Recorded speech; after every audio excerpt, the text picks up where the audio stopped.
ഇതൊക്കെ കുറേ നമ്മുടെ ചൈൽഡ്ഹുഡുമായിട്ട് കണക്ട് ചെയ്ത കാര്യങ്ങളാണ്. ചൈൽഡ്ഹുഡിൽ നമ്മൾ നിരന്തരം ഇതുപോലെ നമുക്ക് വാലിഡേഷൻ കിട്ടേണ്ട ആവശ്യമുണ്ടായിരുന്നു, അല്ലെങ്കിൽ അത് ആ ഒരു നീഡ് ഒട്ടും മീറ്റ് ചെയ്തിട്ടില്ലായിരുന്നു എന്ന് വിചാരിക്കും.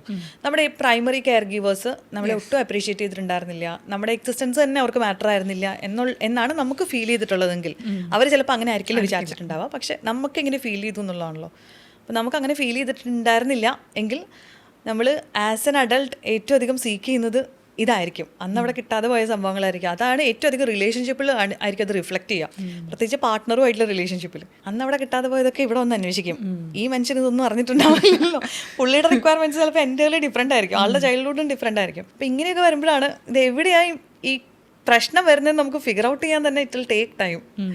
ഇതാണ് ഇതിൻ്റെ റൂട്ട് എന്നൊക്കെ മനസ്സിലാക്കി വരുമ്പോൾ തന്നെ നല്ല സമയം എടുക്കും.